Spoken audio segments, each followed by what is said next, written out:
Home Depot is the large retail company specializing in home improvement products such as tools, building materials, and appliances. Founded in 1978, Home Depot has become one of the leading global retailers in the industry. During job interview, candidates could mention its humble beginnings as a startup, with its founders starting the business from scratch and growing it into the major success. To get hired, candidate should possess strong customer service skills and teamwork skills, along with the knowledge of the product Home Depot sells. Salary ranges and benefits at Home Depot may vary based on the position, but typically the company offers competitive pay, healthcare benefits, and employee discounts. Major products offered at Home Depot include tools, paint, lumber, kitchen appliances, and a lot more. This is Vadim from Online Training for Everyone, and in this video I'll share with you how to pass an assessment test and get you hired for your dream job. When companies are hiring, very frequently HR and hiring managers would like to test the candidate to make sure candidate possesses the skills and knowledge that will make him successful in the job. To determine the answer, employers use a computerized assessment tests to assess candidates' skills and experience relevant to the job. Assessment tests are also helpful to determine candidates' potential and make sure a new hire makes the right decisions on the job. In this video, you will have everything you need to get prepared for an assessment test. Make sure to watch this video from the beginning to end, and if necessary, multiple times until you understand all the questions and know how to solve them easily. If you would like to practice with the most recent questions for the assessment, please make sure to follow the link in the description and in comments of this video. And now, let's go ahead and get started so we can get you prepared. Here's an amazing question with the answer that will definitely surprise you. You're presented with the circle broken down into the 8 parts. Each part has letters inside, and letters are O, S, then comes the missing letter, T, another missing letter, O, another missing letter, and ends in P. You need to complete the object by selecting the choice of 3 grouped letters. Choice A is represented by letters I, E. Choice B is represented by letters T, N. Choice C is represented by letters E, N. And last but not least, choice D is formed by the letters of I, N. Take a close look to see if you can complete the object. I'm going to give you a quick hint to help you solve it. Take a close look what happens if you move clockwise. I'm pretty sure you are by now, so I'm moving forward to share with you my version of the answer. And obviously, if you have a better way to solve it, please make sure to post in comments. What's interesting about this question is how amazingly simple the solution is. If we start with the letter P, we can form a word position. Let me spell it for you. P-O-S-I-T-I-O-N. Let me pinpoint 3 considerations that will help you solve these types of problems on the test. When you look at the question is complete the object, and letters are the choices, which most of the time would mean that you need to form the word. Circle shape in the original question mimics the clock, which a lot of times mean that you need to select the direction, which could be clockwise or counterclockwise. To solve these types of challenges, you typically need to look at consecutive letters that are already present. So the 3 consecutive letters that are present are P-O-S, which would kick off your thinking about the word position. As you might have guessed by now, the correct choice here is choice D, letters I, N, which help you to form the word position. Did you come up with the different answer? Or maybe you have other tips on how to solve these types of challenges? Please make sure to post in comments. In this section, we will look at the work simulation test, which is used to evaluate candidates' ability to perform tasks and skills required for the job. The questions on this type of test typically involve simulated scenarios and tasks that are similar to what the candidate would encounter on the job, such as data analysis, customer service, and problem solving. Let's look at some sample work simulation assessment test questions to get you ready. Here's a very interesting question to determine how well you can work with others. You need to determine what is the best way to schedule a meeting with the client who is based in a different time zone and has limited availability. You need to select out of 4 possible choices. Choice A, schedule the meeting without considering the client's time zone. Choice B, email the client with several date and time options without specifying the time zone. Choice C, check the client's time zone and suggest several date and time options that work for both the client and your manager. And last but not least, choice D, schedule the meeting during your manager's preferred time slot without considering the client's availability or time zone. Take a close look to see if you can select the right answer. And I'm moving forward to share with you my version of the answer. And obviously, if you have a better way to solve it, please make sure to post in comments. I believe the correct answer here is choice C. Option C is the best choice because it takes into consideration the client's availability and time zone. There are two stakeholders in this action, your manager and your client. And you need to check the time zone and suggest several date and time options that work for both the client and your manager. This will ensure that the meeting is scheduled at a convenient time for both parties, and this minimizes the risk of confusion and miscommunication. Let's also look at other options to determine why they might be incorrect. Let's look at option A. It is wrong because it ignores the client's time zone, which will lead to scheduling conflicts. Option B is also incorrect because it does not specify the time zone, which can cause confusion and miscommunication. And last but not least, option D is incorrect as well because it disregards the client's availability and time zone, which can lead to scheduling conflicts and damage the company's reputation. When you solved this challenge on your own, did you come up with a different answer? If this is the case, please make sure to post your answer and solution in comments. Very frequently on the test, companies look at your customer service skills. This is one of these types of questions. You work as a CSR and need to help troubleshoot internet connectivity. What is the best approach to troubleshoot slow internet speeds for a customer? You're presented with 4 choices and you need to select one. Choice A, ask the customer to restart their modem and transfer to technical support if issue persists.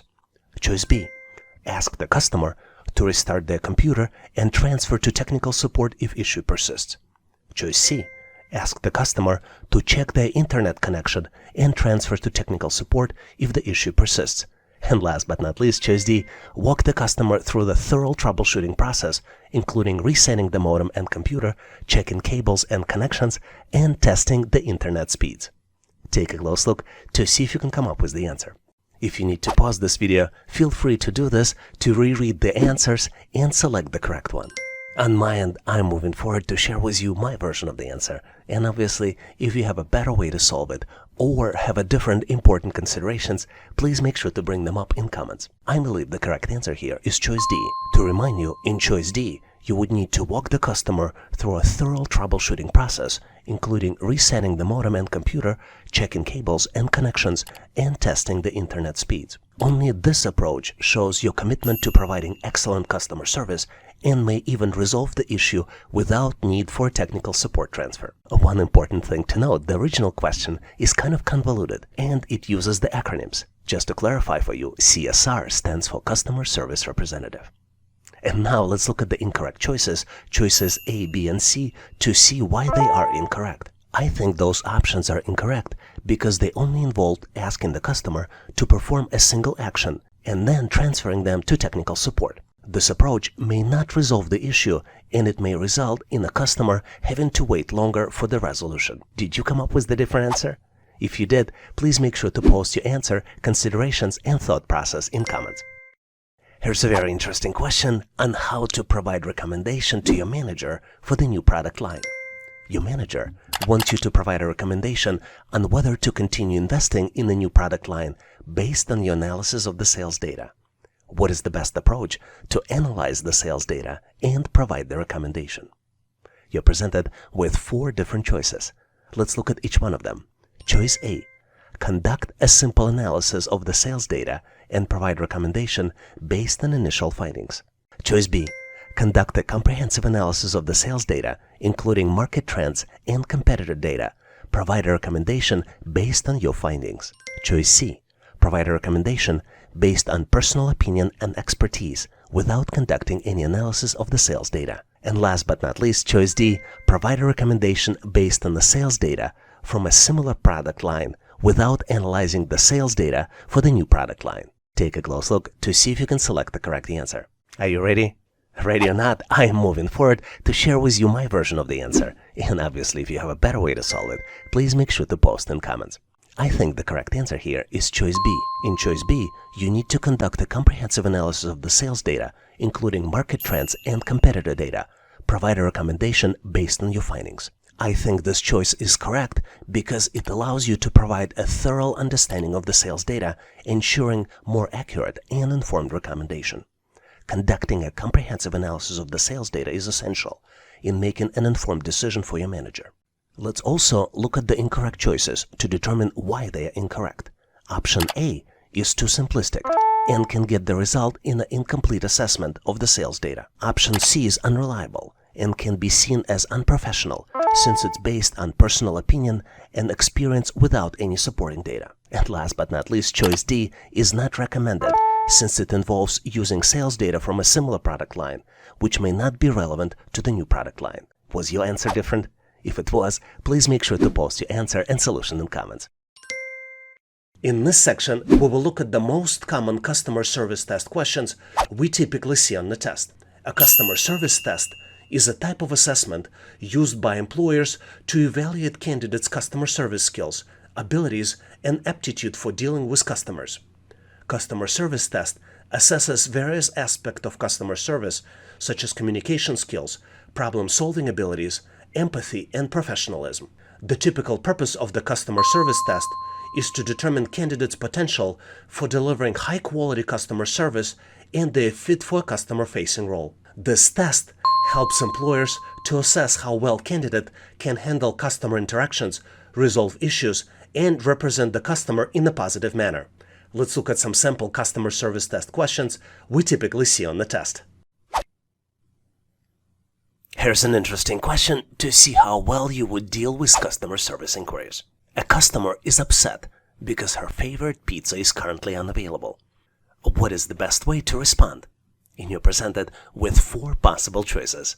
Choice A, tell the customer to speak with the manager to resolve the issue. Choice B, offer the customer an alternative pizza option. Choice C, inform the customer that you will check if the desired pizza is in stock. And last but not least, choice D, state that handling this matter is not within your responsibility. Take a close look to see if you can come up with the answer. Are you ready? If not, please make sure to pause this video to see if you can come up with the answers, because I'm moving forward to share with you my version of the solution.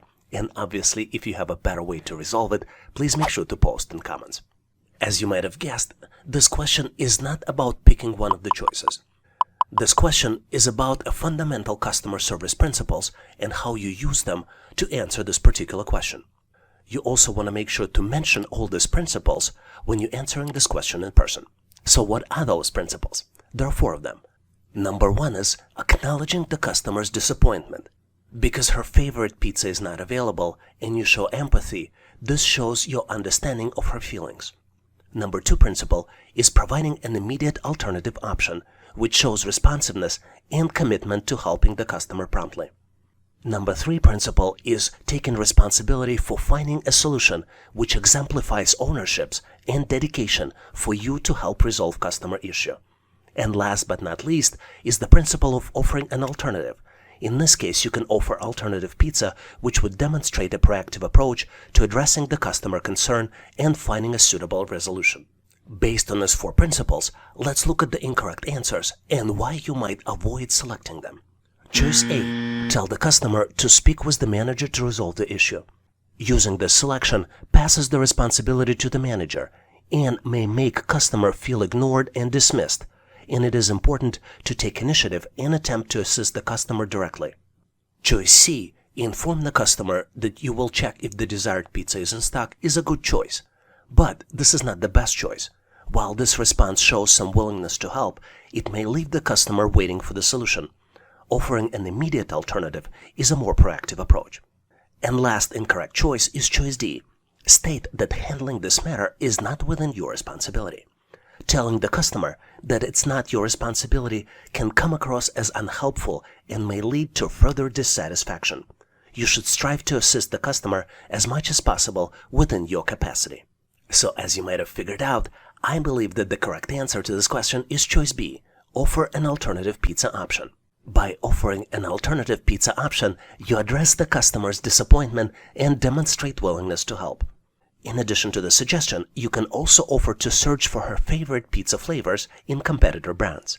This approach helps turn a negative situation into a positive one, where you learn more about the customer and find the proactive solution as possible suitable alternative. What do you think about this question? Do you agree with this solution? Do you have a better way to solve it? Please make sure to post your answer and rationale in comments. In this section, we will look at the logical reasoning questions that are used to evaluate candidates' ability to reason and draw logical conclusions from the information given.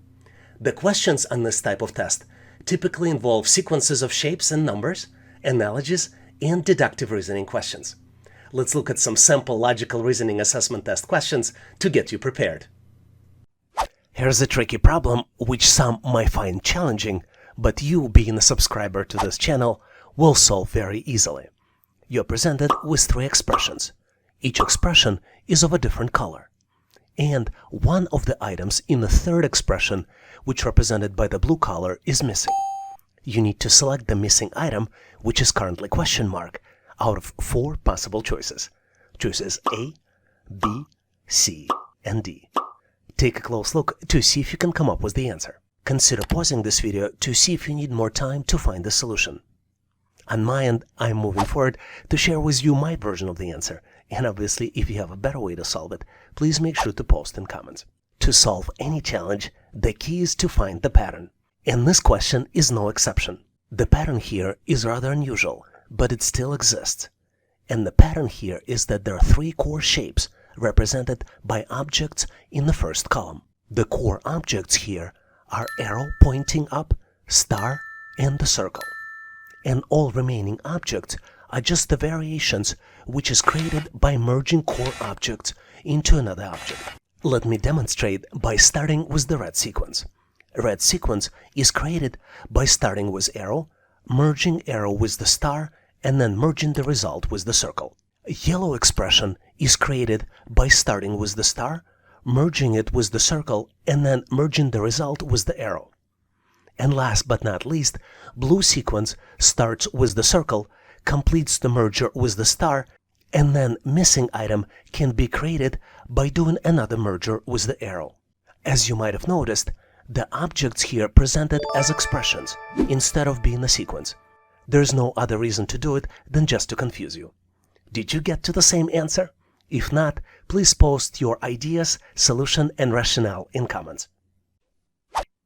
I love this challenge because it tests your analytical skills and spatial reasoning skills so well. You need to find the resulting shape after the transformations. You're presented with the square that consists of different triangles of a different color. And you need to turn the original shape 90-degree clockwise 3 times. You have 4 different choices to select the shape after the transformations. Choice A, B, C, and D. Take a close look to see if you can calculate the final solution. Did you figure it out? Because I am moving forward to share with you my version and my way of solving it. And obviously, if you have a better way to solve it, please make sure to post in comments. To solve this challenge, you need to mentally turn the original shape 90 degrees 3 times. This is not easy to do because our brain is not really designed for this. But if we take one of the triangles and try to follow this triangle by turning the original square, this task might be much easier to accomplish. The caveat here is that we need to select triangles that are not symmetrical on both sides. For example, red triangles are symmetrical. You see red triangles on the left and red triangles on the right. And if we try to follow it, it would be extremely hard to detect where the red triangle will end up. But if we take green triangles, any one of them, or yellow triangles, they're much easier to follow. So let's do the turning. Let's take the original square and I am going to follow the green triangle on the left. Let's do the first turn 90 degrees. You see that the green triangle ended up on the top. Let's do another turn. We follow the same green triangle and now it's on the right side. And the last 90-degree turn, our green triangle ended up at the bottom. So the correct choice here is choice A, where green triangle ended up on the bottom. Do you have a better way to solve it? Or maybe did you come up with a different solution? Please make sure to post your thoughts and rationale in comments. Here's a very interesting question which might make you think, but hopefully you will get it very quickly. If 5 people can sew 5 shirts in 5 minutes, how long will it take for 100 people to sew 100 shirts? You're presented with 4 different choices. Choice A, 500 minutes. Choice B, 100 minutes. Choice C, 5 minutes. And last but not least, choice D, 60 minutes. Take a close look, maybe pause this video to see if you can get to the right answer. And on my end, I'm moving forward to share with you my version of the answer. And obviously, if you have a better way to solve it, please make sure to post in comments. Here's the trick. If 5 people can sew 5 shirts in 5 minutes, we can say that 1 person can sew a shirt in 5 minutes. Now, if 100 people work together, their combined productivity will be 100 that of 1 person. Because we can scale up so easily in this production, it will take 100 people 5 minutes to sew 100 shirts. So the correct answer here is choice C, 5 minutes. Did you get to the same answer? If you didn't, please make sure to share your answer and rationale in comments. In this section, we will look at some sample mechanical aptitude questions you typically see on the test. A mechanical aptitude test is an assessment designed to measure a person's understanding of mechanical principles and their ability to apply them in various situations. Mechanical aptitude tests typically assess several key areas, including mechanical comprehension questions, which gauge your understanding of basic mechanical principles such as gears, pulleys, levers, and simple machines. You also get spatial reasoning questions in this test, which assess your ability to mentally manipulate the objects in 3-dimensional space. Some questions focus on tools and instruments, and they evaluate your familiarity with common tools and instruments used in mechanical work. And last but not least category is mechanical problem-solving questions, which present you with mechanical problems or scenarios and test your ability to analyze and solve them. Let's look at some sample mechanical aptitude questions we typically see on the test. Here's the challenging problem by solving which you will boost your cognitive abilities. You're presented with 5 hints, and using these hints, you need to unlock the code and open the lock. The hints are: in the digits 248, only 1 digit is correct and well placed. In the digits 845, 2 digits are correct but not correctly placed. In the digits 461, only 1 digit is correct and it is correctly placed. In the digits 592, only 1 digit is correct and it is well placed. And last but not least, hint that in the digits 904, none of the digits are correct. To open the lock, you need to process all the hints and select 1 out of 4 possible choices. Choice A, 518. Choice B, 485. Choice C, 418. And last but not least, choice D, 568. Take a close look to see if you can come up with the answer. I'm pretty sure you're done solving it by now, so I'm moving forward to share with you my version of the answer and solution. And if you have a better way to solve it, please make sure to post in comments. As you might have guessed, you solve this problem through elimination. And I'm going to start with the hint number 5, because it's the most helpful of all. Once we've learned that in combination 904 none of the digits are correct, we can eliminate 2 possible answers. We can eliminate both choices B and C, because both of them have digit 4, which is an incorrect digit. Let's continue elimination to get to the correct answer. If we look through the remaining 4 hints, we learn that in hint 1, where digits are 2, 4, 8, only 1 digit is correctly placed, which is digit 8. In hint 2, 2 digits are correct, but they're not correctly placed, and they're digits 8 and 5. In hint 3, only 1 digit 6 is correct, and it is correctly placed. And last but not least, in hint 4, digit 5 is correct and it is well placed. Based on this, the correct answer here is choice D, 568. Do you have any hints to show how to best solve these types of challenges? If you do, please make sure to post them in comments. This is one of the most exciting questions because it allows you to test your analytical skills and understanding of physics. You need to determine which fan throws more air if all the fans rotate at the same speed. The choices are fan A, fan B, fan C, and last but not least, choice D, neither fan. Take a close look to see if you can come up with the answer. Are you ready? I am moving forward to share with you my version of the answer. And if you have a better way to solve it, please make sure to post in comments.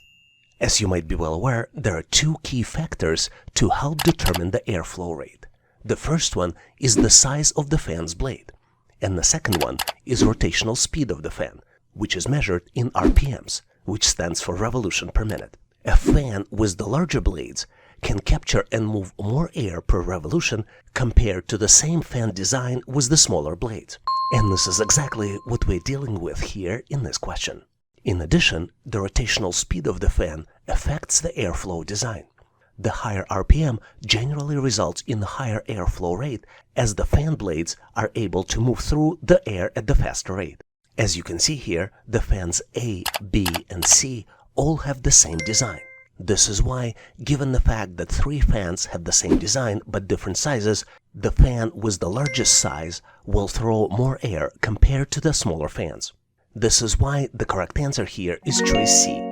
Did you get to the same answer? If not, please share your answer and rationale in comments. And now I have a question for you to practice your skills. You're presented with the seesaw. On the left of the seesaw there is a weight, and on the right side of the seesaw there is an acrobat. You need to determine in which direction should the acrobat move his body to balance the seesaw. And you have two choices, choice A to the left or choice B to the right. Take a close look, maybe pause this video to see if you can come up with the answer. And once ready, make sure to post your answer in comments so I can give you my feedback. Thanks for participating and good luck solving the challenge. Let's look at the question where you need to determine the trajectory after parachutists jump from the plane. Obviously, based on the wind and other external conditions, there would be multiple choices, but fortunately, you need to select only one out of 4 possible choices. Choices A, B, and C. And if none of the choices A, B, and C is correct, you need to select choice D, which would represent neither one. Take a close look to see what is the parachutist's trajectory after jumping from the plane. I have full confidence in your skills and knowledge, so I'm moving forward to share with you my version of the answer. And obviously, if you have a better way to solve it, please make sure to post in comments. To better understand the answer, we need to determine what changes from when parachutist is inside the plane and when parachutist jumps from the plane. When parachutist is inside the plane, both the parachutist and the airplane are moving together in the same direction. When parachutist jumps from the plane, there are multiple forces that will determine the trajectory. Number 1 is inertia. According to Newton's first law of motion, the law of inertia, the parachutist will continue moving forward in the direction of the plane. Initially, the parachutist will have the velocity they had inside the plane, but they will slow down over time due to air resistance. Another force that will define the trajectory is the force of gravity.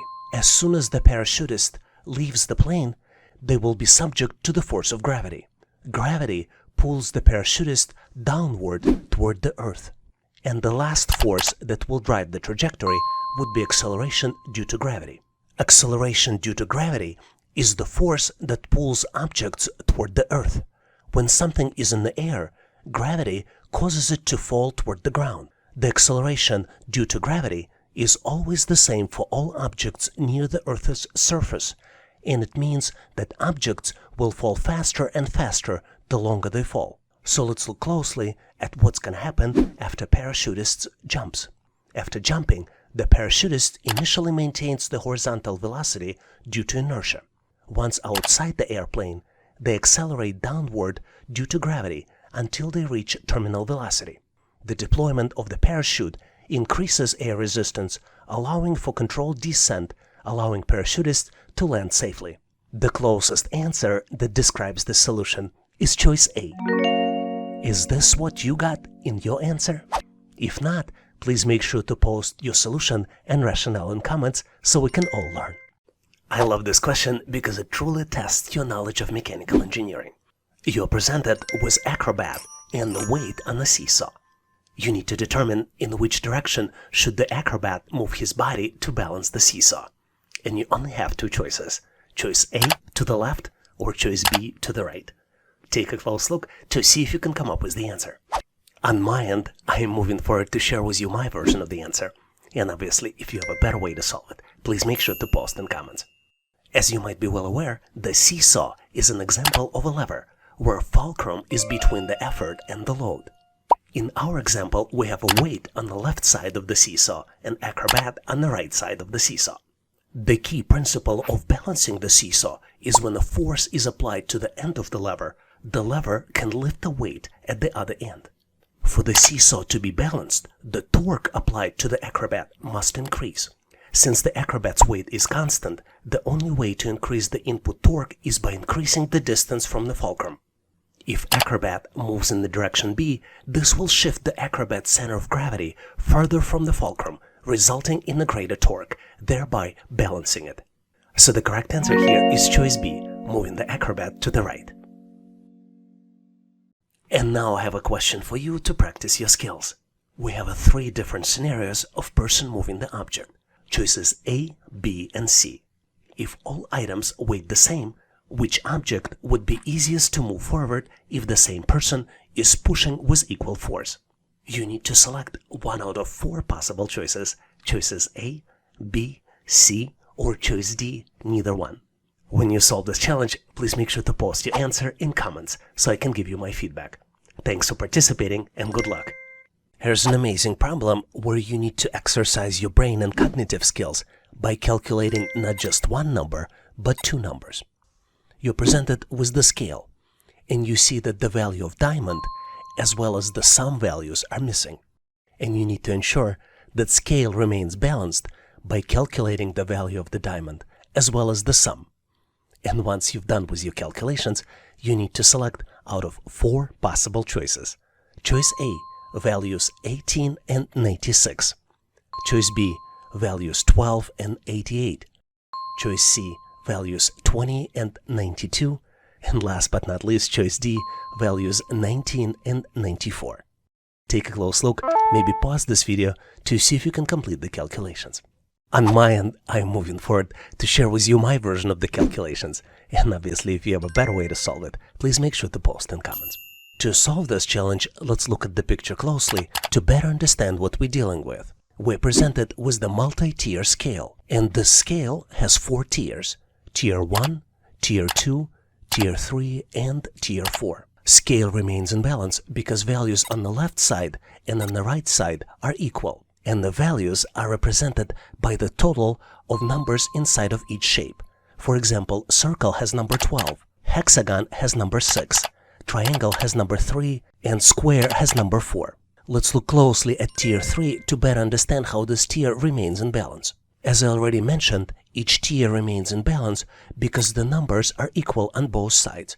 So on the left of the Tier 3, we have 2 hexagons with total value of 12. On the right of the Tier 3, we have hexagon, which equals number 6, plus 2 triangles, 3 plus 3. So on both sides, the total value is 12. This is why Tier 3 remains in balance. Now let's look closely at the Tier 2. On the left of the Tier 2, we have 2 circles. Each circle has a value of 12. 2 circles would be equal 24. On the left of the Tier 2, we have 2 circles with total value of 24, and the entire Tier 3, which also equals 24.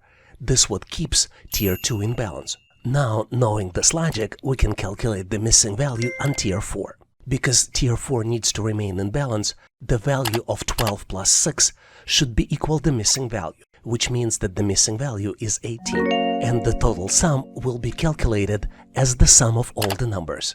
The sum of Tier 2 and Tier 3 would be 24 plus 24 plus 48 on the right side of Tier 1, which would equal 96. So the correct answer here is choice A, 18 and 96. Did you get to the different answer? Please make sure to post your answer and solution in comments. Here's an amazing question to test your knowledge of mechanical movement of objects.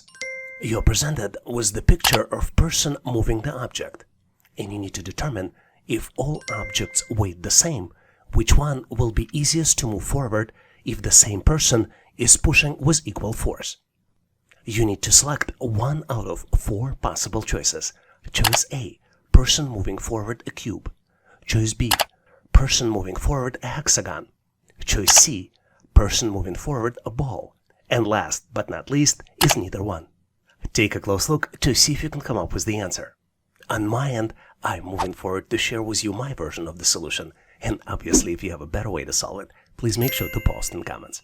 Let's analyze all shapes individually to better understand the answer. Let's start with the cube.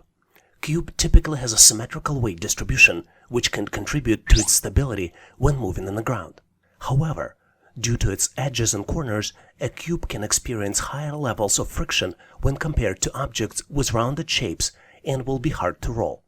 Most likely way of moving the cube forward would be pushing it, which will create a lot of resistance. Now let's look at the hexagon. Hexagon has 6 sides, and the shape can vary depending upon the specific dimensions and proportions. Compared to a cube, a hexagon generally has fewer edges and corners, which reduces the friction and makes it easier to move on the ground by rolling. Even though it might be easier to move than the cube, the ease of movement will also depend on the specific dimensions and weight distribution of the hexagon. Which brings us to choice C, sphere or ball, which typically has a smooth surface. The absence of edges and corners reduces the contact area with the ground, which results in a lower friction. This makes it easier to move the ball forward by rolling on the ground, compared to objects with edges or corners. This is why choice C is correct. It will have minimum friction and will facilitate smooth movement with minimum resistance. In this section, we will look at the sample questions for verbal reasoning test for employment, which typically represents an assessment used by employers to measure candidates' ability to comprehend and analyze written information. The questions typically involve reading passages, answering questions based on the information presented, as well as identifying relationships between words and understanding the vocabulary. Let's look at some sample questions that you typically see on the test to make sure you get ready. Here's an amazing question which tests your logical reasoning and verbal reasoning skills. You're presented with 3 verbal statements, and you need to determine if the final statement is true. The first statement is, most small businesses are family-owned. The second statement is, most family-owned businesses are profitable. And the last statement, most small businesses are profitable. Is this statement true?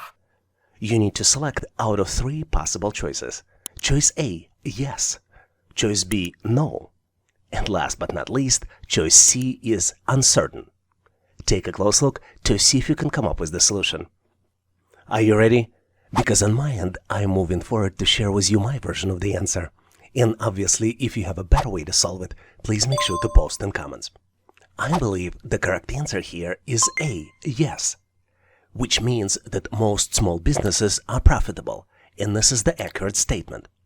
Which means that the statement, most small businesses are profitable, is true. Let me explain you why. If most small businesses are family-owned, and most family-owned businesses are profitable, then it stands to reason that most small businesses are also profitable. What's interesting to note about this question is that answer C, uncertain, might also be accurate, and some test systems might be configured to accept it as the accurate answer. And the main reason is that the relationship between the statements are unclear, or if there's insufficient information to make logical conclusions, you can answer uncertain. Was your answer different? Please make sure to post your answer and solution in comments. I love this question because the answer represents such a powerful business concept. You're presented with 10 letters, and you need to build English business word by using each letter only once. The letters are N, I-N, A-V-O, and I-T-O. Take a close look to see if you can come up with the solution. I am going to give you a quick hint. The word refers to the process of introducing new ideas, products, services, or processes that add value to society, the economy, or organizations. Did you figure it out? I hope the hint was helpful because I'm moving forward to share with you my version of the answer. And if you have a better way to solve it, as usual, please make sure to post in comments. My answer is innovation, and the word is spelled as I-N-N-O-V-A-T-I-O-N. What's interesting is that innovation involves combining creativity, technology, and practicality to develop new solutions that meet people's needs and address emerging challenges. Innovation is also crucial for the growth and development of the businesses, economies, and societies, and it drives competitiveness, productivity, and progress. Let's look at the examples of the most recent consumer innovations. Number one is streaming services. The popularity of streaming services such as Netflix, Hulu, and Disney Plus disrupted the traditional TV industry by offering on-demand access to the vast library of movies and TV shows. The fact that I can broadcast my videos and share them with you directly is also part of streaming services innovation. The next one on my list is electric cars. The development of electric cars by companies such as Tesla, Nissan, and Chevrolet has provided consumers with a more sustainable and energy-efficient alternative to traditional gasoline-powered vehicles. Another example of recent innovation is wearable technology. The emergence of wearable technologies such as smartwatches, fitness trackers, and virtual reality headsets had powered people to track their health and fitness, stay connected, and experience immersive digital content. We also recently enjoyed innovation of online marketplaces. Companies such as Amazon, eBay, and Etsy revolutionized the way people shop by providing them with vast selection of products, competitive prices, and fast delivery options. And last but not least on my list is the smart home technology. The rise of smart home technology allowed people to control and automate various aspects of their homes, from lighting and temperature to security and entertainment, using voice commands and mobile apps. Do you know any other examples of recent innovations? Please make sure to share them in comments so we can all learn. A very interesting question for you to try your skills. You're presented with 9 letters of the English alphabet and you need to build English business word. The letters are O-L-S, U-O-T, I-N-S. Take a close look to see if you can construct English business word. I am going to give you a quick hint. The word refers to a set of products, services, and strategies that are designed to solve specific business problems and meet the needs of organizations. Did you figure it out? The answer is solutions. Business solutions are typically developed by vendors or service providers who have expertise in particular industry or functional area. The word is spelled as S-O-L-U-T-I-O-N-S. And the goal of business solutions is to help organizations improve their efficiency, productivity, profitability, and overall performance by addressing specific challenges or opportunities in a strategic and effective manner. Can you come up with any other words using the same letters only once? If you did, please make sure to post your answer and solution in comments. Very frequently, you might be presented with the question where you need to determine the relationship. This is one of these types of questions. You need to determine if CEO is to the company as choice A, quarterback is to football, choice B, director is to a movie, choice C, conductor is to orchestra, choice D, pilot is to plane, or choice E, chef is to restaurant. Take a close look to see if you can come up with the right relationship. This is not an easy question, but keep in mind that you have a choice of pausing this video and maybe thinking about it for 10 to 20 seconds to see if you can come up with the answer. Did you figure it out? Let me share with you my version of the answer, and obviously if you have a better way to solve it, please make sure to post in comments. To understand the answer to this question, we need to understand who the CEO is. And the CEO, which stands for Chief Executive Officer, is responsible for making strategic decisions and overseeing the overall operations for the company. Knowing this information, let's build an analogy. CEO is to a company is as a leader to the organization. In the next step, let's look at the choices we're presented with and build similar analogies. For example, quarterback is to football is as a leader to the type of the sport. Choice B, director is to a movie is as a leader to the final product of work. Choice C, conductor is to orchestra, is as a leader to the team. Choice D, pilot is to a plane, is similar to the leader of the machine. And last but not least, choice E, chef to the restaurant, is as a leader to the organization. As you can see, by eliminating the options that do not maintain the relationship, we found the correct pair of words that represent the correct analogy. Based on this information, the correct answer here is choice E. Chef is to restaurant. Did you come up with a different solution? Please make sure to post your answer, solution, and rationale in comments. Here's an amazing question to test your English business vocabulary. You need to build English business word using all the letters presented on the screen, and you only need to use each letter once. The letters are GOI, SLT, ICS. Take a close look to see if you can come up with the answer. Because I want you to succeed so much, I'm gonna give you a quick hint. The word represents the process of planning, implementing, and controlling the movements of storage of goods or materials from the point of origin to the point of consumption. Did you figure it out? I'm going to move forward and share with you my version of the answer. But if you have a better way or alternative way to solve it, please make sure to post in comments. The answer is logistics. The word is spelled as LOGISTICS.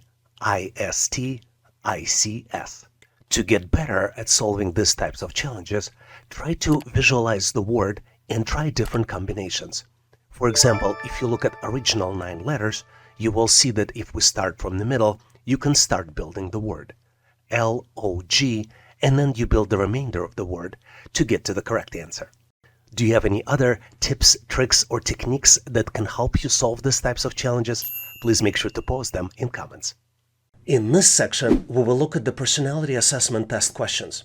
A personality assessment test is a type of psychological evaluation used during the hiring process to assess candidates' personality traits, behavioral tendencies, and work-related preferences. This test aims to provide insights on how a candidate might behave, interact with others, and fit into the company's culture. The typical purpose of personality assessment is to gauge a candidate's suitability for a particular job or work environment based on their personality traits.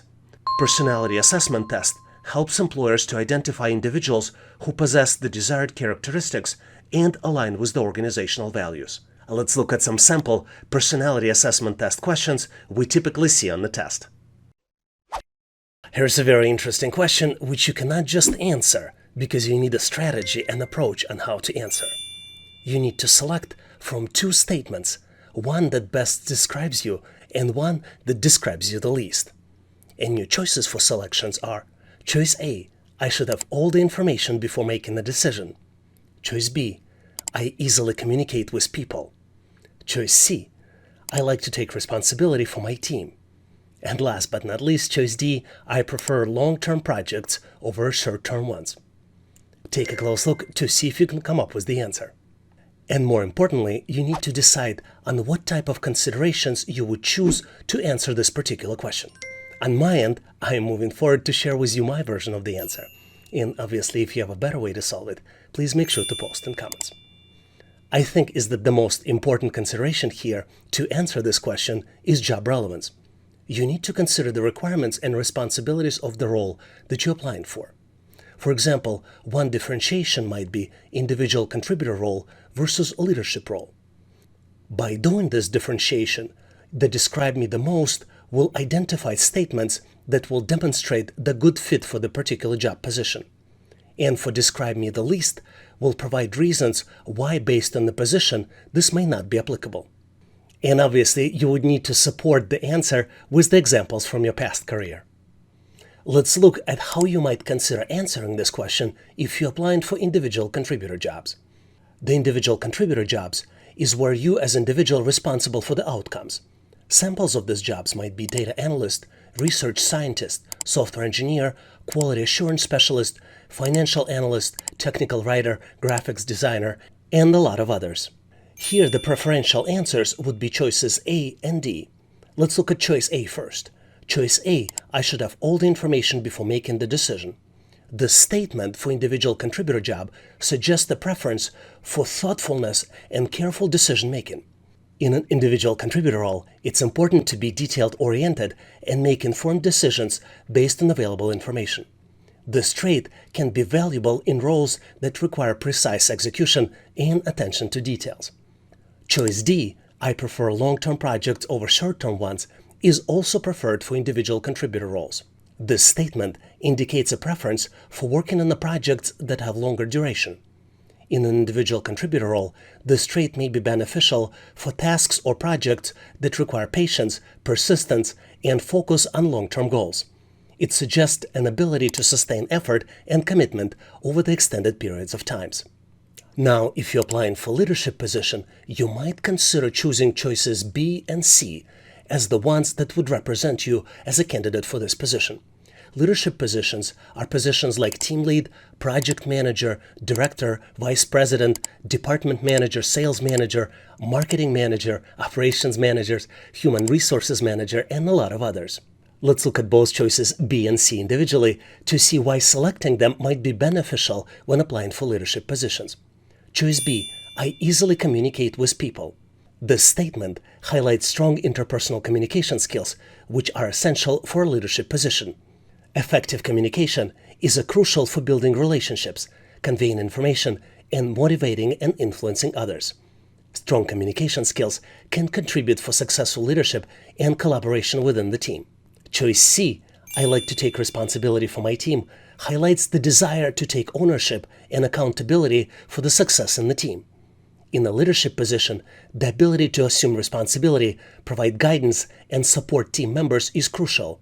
It indicates a willingness to lead by example, make decisions, and make necessary actions to drive team performance and achieve goals. One important point to understand is that I'm not asking you to provide an incorrect answers. I'm asking you to decide how your past experiences can be helpful to the role you're applying for.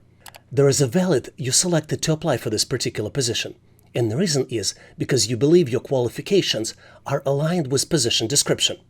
So what you need to do here, answering this question, you need to align the answers with the job requirements. My 3 recommendations for you on how to answer these types of questions is provide authenticity, provide self-reflection, and provide supporting examples. Let's look at each one individually to help you decide how to answer this particular question. Let's look at number 1, authenticity. You need to provide honest and genuine responses that accurately reflect your personality traits and tendencies. It is essential to be true to yourself and true to your employer rather than trying to present what you think the employer might be looking for. Number 2 is self-reflection. Take a moment to reflect on your own characteristics and behaviors. Consider your strengths, weaknesses, preferences, and areas where you excel or struggle. And number 3, think of the supporting examples. Justify your choices by providing specific examples or instances from your past experience. This helps add credibility to your responses and allows the employer to understand your reasons and thought process. Next, I'm going to share with you my answer if you're applying for the leadership position. And I'm also going to ask you to provide your answer for the individual contributor role. For example, if you're applying for leadership position, I recommend that you choose choice C and choice A. Choice C, I like to take responsibility for my team, would represent the answer that best describes you. Your actual justification for this choice may sound like this. As a leader, I thrive on guiding and supporting my team towards success. I believe that fostering a collaborative and empowering work environment where individuals can grow and excel. Taking responsibility for my team means ensuring their development, providing guidance when needed, and creating a cohesive and motivated group that can achieve outstanding results. The statement that describes you the least might be choice A, and choice A states, I should have all the information needed before making the decision. The justification for the answer might be, while I value the thoughtfulness and informed decision-making, as a leader, I understand that time-sensitive situations may require making decisions with limited information. I am comfortable relying on my experience, intuition, and the input of trusted team members to make timely decisions while considering the available information. I'm also open to adjusting decisions as more information becomes available to ensure the best possible outcomes. Now, what do you think the answer should be for the individual contributor role? Please make sure to post your answer, recommendation, and justification in comments of this video so we can all learn. I love this question because it tests candidates' ability to prioritize as well as candidates' leadership skills.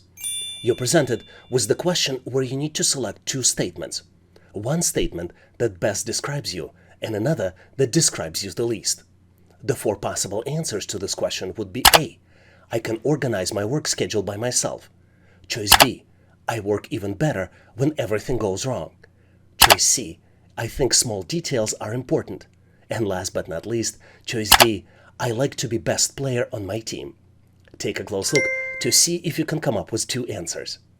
On my end, I am moving forward to share with you my version of the answer. And obviously, if you have a better way to solve it, please make sure to post in comments. Let's first look at the important considerations on how you can select the right answer. There are 3 important considerations here, and they all fall into one category: job relevance. You need to consider the requirements and responsibilities of the role you're applying for. Number 2, you need to think about how each statement relates to the demands of the position. And last but not least, number 3, you need to choose the statement that demonstrates a good fit for the job and showcases qualities that would be beneficial for the specific context. Let's take a look at how you would select the right answer in the specific categories. Let's start by looking at the choice A. I can organize my work schedule by myself. If you choose this answer, it would show that you're a self-structured person that could work independently. Choice B. I work even better when everything goes wrong shows your stress tolerance, your ability to work in stressful and unpredictable situations. Choice C. I think small details are important would show your level of attention to details that could be important for jobs such as accounting, programming, controller, and other jobs that require attention to details. And last but not least, choice D. I like to be the best player on my team shows how competitive you are. This is a good choice for the sales position, but could be a problematic choice for the manager roles. Let's look at the examples of the choices that best describe me. One of the choices that you might select would be choice A. I can organize my work schedule by myself. I am a very disciplined person. I can independently prioritize different tasks, and I can take responsibility of the results of my job. I prefer to organize my work schedule by myself without over-attention from managers. I can be much more productive by working in this way. This is why I selected the choice A. I can organize my work schedule by myself. Now let's look at the choice that least describes you and considerations you might consider providing. For that statement, I selected choice D. I like to be the best player on my team. Of course, I want to show off my skills and I want results be fairly evaluated. But I understand the importance of teamwork for good results. And in this way, I can do a back office job when it's necessary. I will put overall results of my team in the first place, even if it temporarily slows down my own results and my progress. Do you have any other suggestions on how you can answer this type of questions? Please make sure to post them in comments so we can all learn. Thanks for watching. I really appreciate you for helping us to become one of the largest YouTube channels to help people become smarter, increase your IQ, and help you to pass any test. If the content was helpful, please click the like button to help YouTube algorithm promote this video and help other people to find it faster. Giving us a like is also a way for you to tell us that you need more content like this, and when you tell us, we'll make sure to deliver it for you in the future. For links to free and premium resources, please check the description. You can also go directly to our website, howtoanalyzedata.net, to download the materials. I really appreciate you for your endorsement, support, and patronage of this channel. And thank you for considering to become YouTube member and considering to subscribe. Please leave feedback, suggestions, or corrections in comments. And all the best on your journey. I'll see you in my next video.